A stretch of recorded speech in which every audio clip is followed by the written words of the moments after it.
want to talk to you about a project that we were involved with for about 18 months. I think it took up 18 months to 2 years of our life. This was a project where we were commissioned to produce a suite of open access interactive learning resources on interprofessional and interagency collaboration.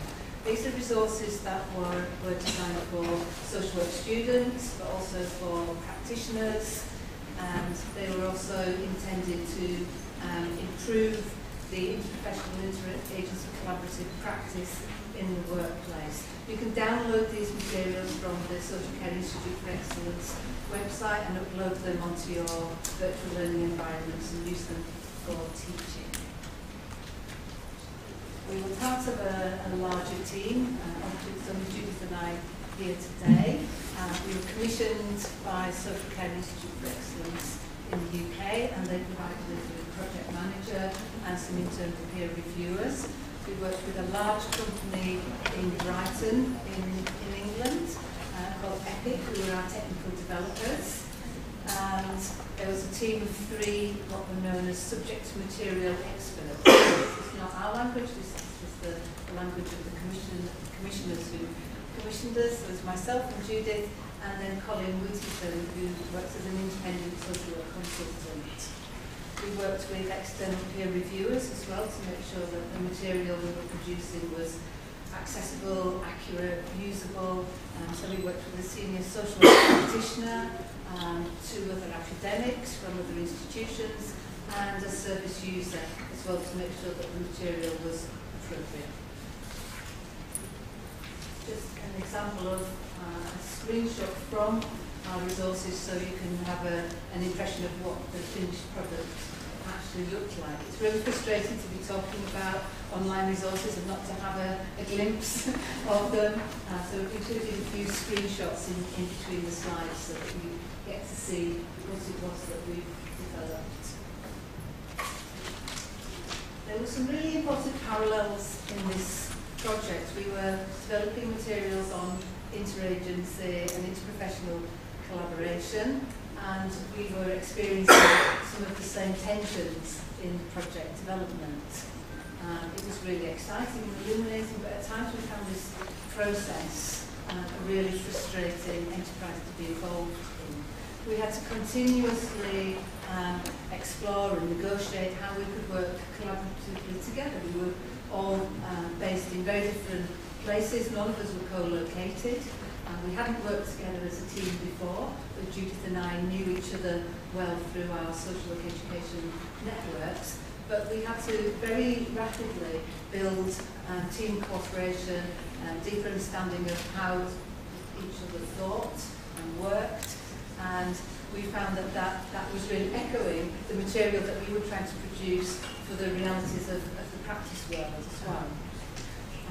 We tried to hold in mind during the development of this project the 12 factors that are in the textbooks by Barrett and Keeping, 12 factors for developing effective collaborative working, including knowledge of professional roles. We had to learn to understand better the different roles that we were bringing to the team. So the developers had a very different mindset to us as educators. The project managers were trying to move us very quickly through the project, and we were trying to say, well, hang on, we need to think about content much more and less perhaps about the process. Sometimes we needed to think more about the process and less about the content. We had to manage our interpersonal relationships as well during the project. And so we found these 12 factors useful. Willing participation, confidence, etc. There's a whole list of them. We just included a few on there to illustrate that. This is another screenshot of one of our slides. This is the opening slide to one of the objects, one of the modules within this collection. This is effectively on assessment, working together to assess needs, strengths and risks. And we use a scenario of a family where there are 2 children and the mother has alcohol, and she has an alcohol addiction problem, and we're looking at to balance the needs of the child and the needs adults and how to work collaboratively. In terms of the process, we found that when we did an initial literature search, there's actually a lack of material on the actual how-to of developing open learning materials. There wasn't much material on the technological processes or on the pedagogic skills, so we were really learning and teaching ourselves as we went along. We did find a little bit of literature, but not enough to really help us through the process, so we had to learn on our feet. This was quite a baptism of fire, this project. So we learnt with and from one another. We learnt by doing. We had to draw on our own experiences. Judith and I were very familiar with the social work curriculum. They really didn't understand how the inside of the computer worked in terms of were the things that we had in mind actually physically possible for the developers to create for us.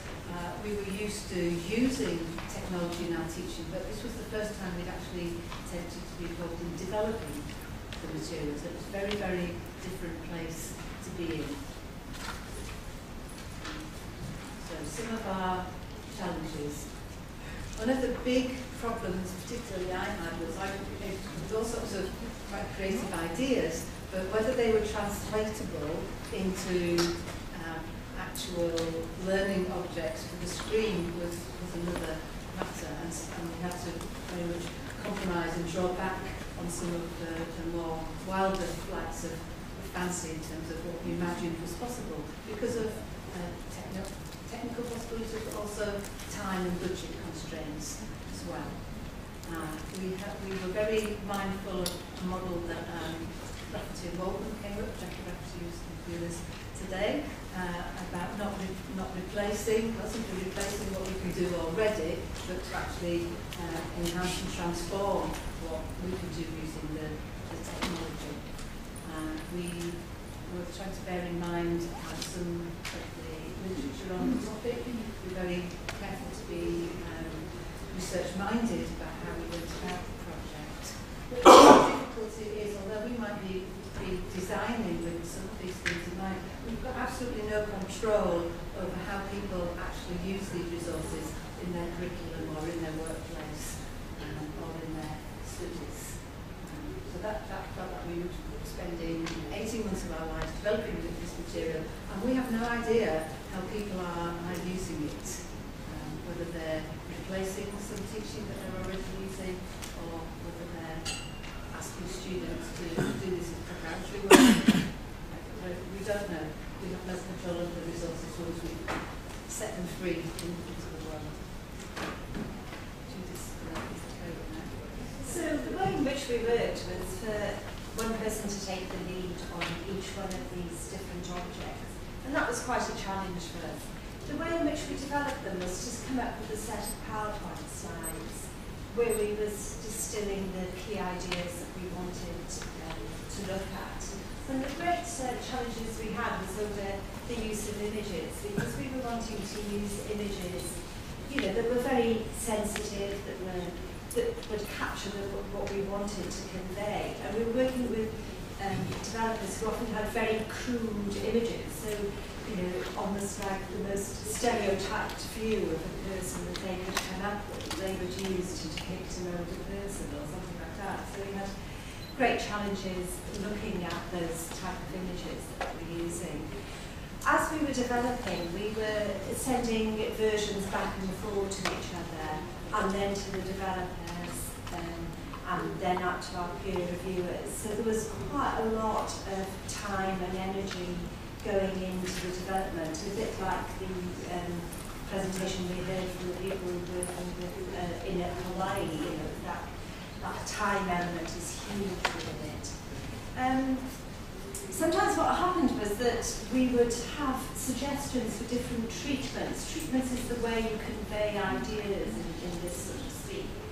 And one great example we had in interprofessional working was about the way in which people find it difficult to communicate with each other. And one of the key things I'm sure that a lot of you will know is the different types of jargon and abbreviations that people will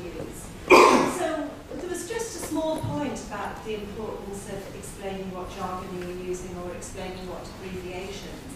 And the developers translated this into, and they're a fairly random set of abbreviations, like Department for Work and Pensions. And the developers came up with a treatment for that, saying, take a look at these abbreviations and learn what they say. Whereas a point that was much more important on power and empowering into professional working was, if you're interested in finding out more about power, press this button here, you see. And so those were some of the debates that we were having about what information we wanted to prioritise. I think the other thing that they had to do was make quite a lot of compromises in terms of the treatments. Those of you who were there seeing the first session this morning with Hans from Sweden, you know, I'd seen his presentation before and wanted these things to be written here, there and everywhere, but that just wasn't possible. We did have to compromise, but tried to come up with interesting ways of explaining where people were coming from, how setting, you know, visual things that would help engage students. We were very much outside our comfort zone, and I think one of the important things for us to remember as well is that when I'm presenting and using these with students, that for students it's very much outside of a lot of their comfort zones as well. For us,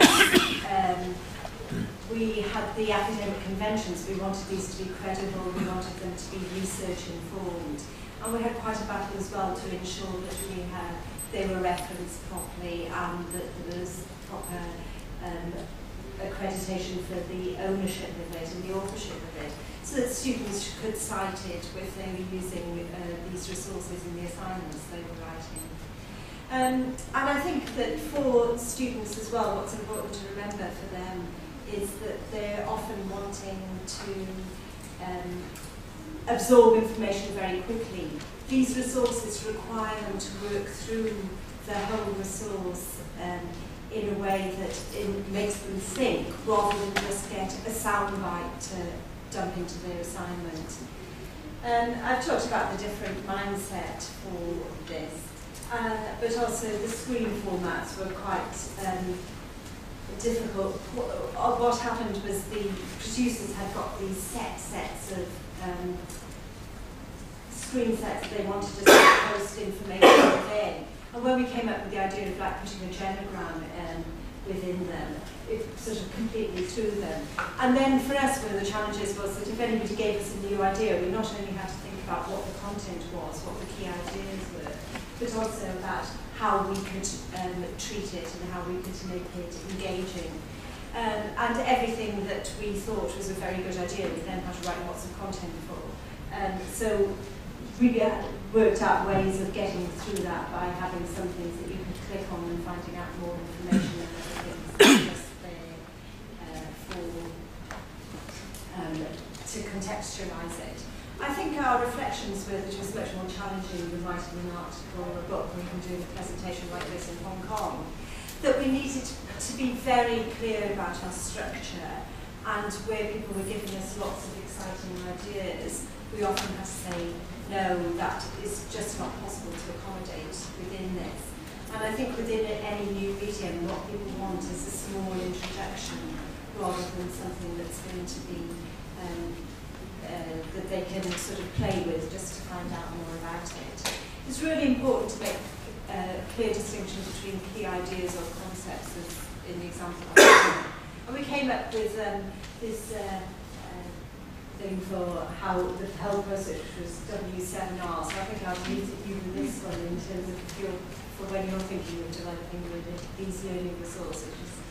You need to write, rewrite, rework, revise, revisit, relapse, which we did a lot of, revive, and then there's a huge joy of the actual release of them. And there you've got a list of the resources that we've got, and I know that I'm out of time, so here's one we prepared earlier for you. And just to show, you know, some of the things that needed developing as we went along.